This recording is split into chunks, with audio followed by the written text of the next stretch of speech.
Alright guys, welcome back. Doing quiz 2 material now. Atomic units. Atomic units help us write things in a really an easier manner. An example being if you want to write the Hamiltonian for the hydrogen molecule. In atomic units, here you can recognize the Laplacian acting as the kinetic term, kinetic energy.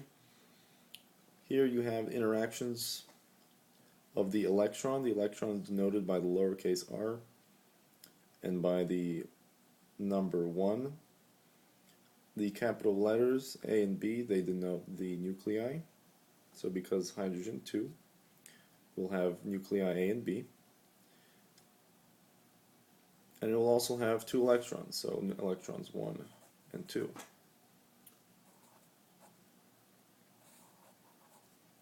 Whereas these are the nuclei. So you have to, in atomic units, just write out all the terms that occur, all the interactions.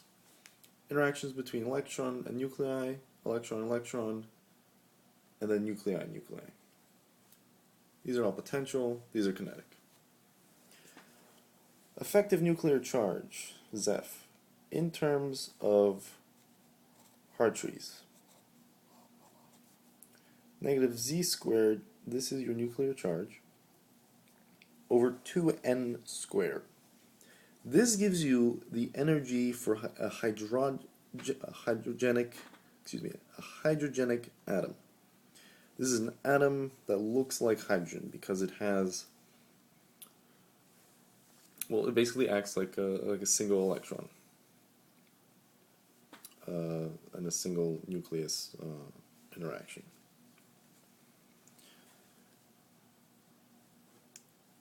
When you increase the Zeph, or the nuclear charge, excuse me, there's a dual effect, there's a dual relationship. As your charge on the nucleus goes up,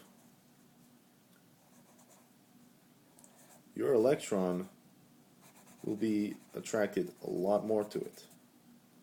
But as your nucleus charge goes up, your nucleus will be attracted a lot more to it. So its force, I know I drew the forces the wrong way, but bear with me. There's 2 of these forces here.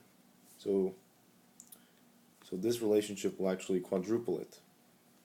Will quadruple the energy if you double the charge. And this gives you the energy for an orbital. So, and n here is just your energy level. Well, the energy level for an orbital. All right, moving on to probability. Probability, we can use volume to find probability. We can use probability per unit volume. And well, we have let's draw our little. Say we have an atom, nucleus, and electron. Well, the electron can be anywhere here, but remember this is 3D. So let's add some shading, some shadow. You got 3D, which means you have 3 ways it can go. So you have a sphere. You have a sphere. You have 4 pi r squared. But because it's an expectation value, you multiply it by another r.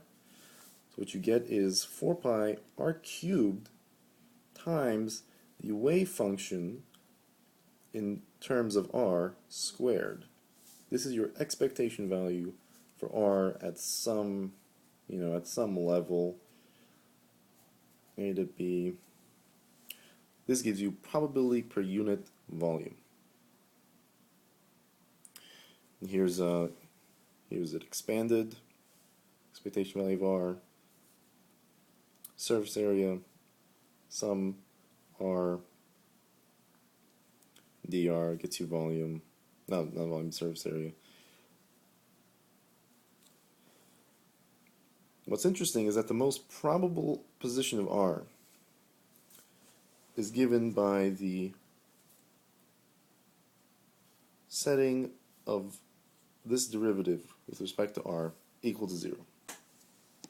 Which makes sense because if you have, let's draw some Morse potential, V of R, oops, that's not supposed to go below. Then you have this being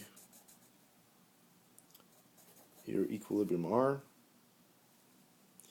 Let's just say, oh, you know what, this is for bond length. I'm a dummy. This is for bond length. Sorry about that.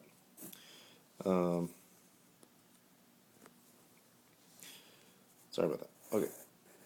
Better way to do it. You have some P of R or P of X that describes probability. The derivative here of the slope. So if you take the slope here, set equals 0, you're going to find your R that is the most probable. Well, this is also incorrect because really this needs to be squared and then you multiply by this, but this is the idea. This is what you're finding. And so as a general rule, you can find the most probable or highest value by setting that function's first derivative equal to 0. An example from the quiz was this. Finding the energy that was most probable.